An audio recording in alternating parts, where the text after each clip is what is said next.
వెలుగొండ ప్రాజెక్టును యుద్ధ ప్రాతిపదికన పూర్తి చేసి నిర్వాసితులకు ఆర్&ఆర్ ప్యాకేజీ మరియు నివాస స్థలాల పట్టాలను మంజూరు చేయాలని వామపక్షాల నాయకులు డిమాండ్ చేశారు. ప్రకాశం జిల్లా మార్కాపురం పట్టణంలోని పూల సుబ్బయ్య భవన్ నందు వెలుగొండ ప్రాజెక్టుకు 2,000 కోట్ల రూపాయలు కేటాయించాలని సిపిఎం సిపిఐ ఆధ్వర్యంలో రౌండ్ టేబుల్ సమావేశం నిర్వహించారు.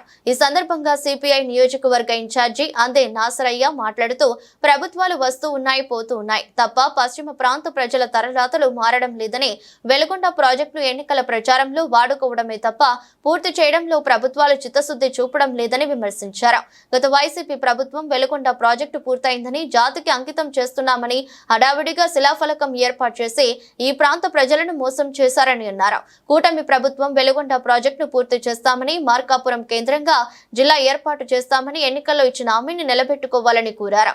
తక్షణమే వెలుగొండ ప్రాజెక్టుకు 2,000 కోట్ల రూపాయలు బడ్జెట్ లో కేటాయించి పూర్తి చేయాలని, నిర్వాసితులకు ఆర్&ఆర్ ప్యాకేజీ మంజూరు చేయాలని కోరారు.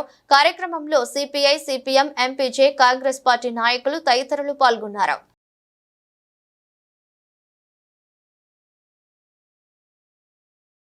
పశ్చిమ ప్రాంతానికి సస్యశ్యామలమైనటువంటి జీవనాధారమైనటువంటి పూల సుబ్బయ్య వెలుగొండ ప్రాజెక్టు చాలా నిర్లక్ష్యానికి గురి అవుతున్నటువంటి విషయం అందరికీ తెలిసిందే.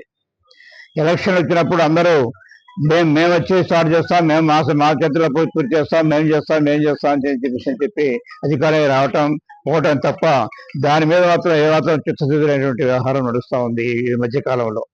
అంతేకాకుండా ఈ వెలుగొండ ప్రాజెక్టు దాన్ని మేము ఈ కాంట్రాక్టులు మార్చేసి కాంట్రాక్టులు ఇచ్చేస్తామని చెప్పేసినటువంటి దాన్ని చేసేందువలన ఈరోజు చాలా అన్యాయమైనటువంటి వ్యవహారంలో వెలుగొండ ప్రాజెక్టు నడుస్తూ ఉంది.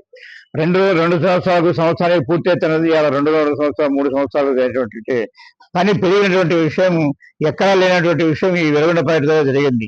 ఎందుకంటే ఈ కాంట్రాక్ట్ మార్చేందు వలన కరెంటుతో పనిచేసేటువంటి ఈ టన్నల్ బోరింగ్ మిషన్ అయితేమి, అట్లాగే కన్వే బెల్ట్ ద్వారా అక్కడ ఉండే వేస్ట్ బయటకు వచ్చేటువంటి వేస్ట్ అయితేమి అవన్నీ కరెంటు ద్వారా కాకుండా లారీల ద్వారా బయటకు వేసేటువంటి, అట్లాగే మ్యాన్ హోల్డ్ తోటి మనుషులు వందనాలు చేసేటువంటి బోర్లు ఈ బ్లాస్టింగ్ చేసేటి మట్టి తీసేటువంటి పరిస్థితి వలన పని పెరిగినటువంటి విషయం చాలా దుర్మార్గమైనటువంటి, చాలా అన్యాయం చేశారు ఈ ప్రాచీన ప్రాంతానికి ఈ వచ్చినటువంటి ప్రభుత్వాలు ఏదైతేమి. అందువలన దాన్ని వెంటనే పూర్తి చేయాలని చెప్పేసి చేయడానికి ఒక 2,000 కోట్లు ఈ బడ్జెట్ లో కేటాయించాలని చెప్పేసి, అట్లాగే ఈ నిర్వాసితులను కూడా బయటికి పంపడానికి అవసరం ఎంతైనా ఉంది కాబట్టి, ఎందుకంటే ఈ దాదాపు ఈ 25 ప్రయాణం నుంచి వాళ్ళ ప్రాంతాల్లో చాలా అన్యాయమైనటువంటి పరిస్థితి జీవనం చేస్తా ఉన్నారు. పంటలైతే పండొచ్చు కానీ అక్కడి నుంచి ఈ టౌన్లోకి రావాలన్నా పోవాలన్నా కానీ చాలా ఇబ్బంది పడేటువంటి మంచినీటికి, అట్లాగే కరెంటుకు రోడ్డు మార్గం లేక చాలా దుర్మార్గమైనటువంటి జీవనం అక్కడ కొనసాగిస్తా ఉన్నారు.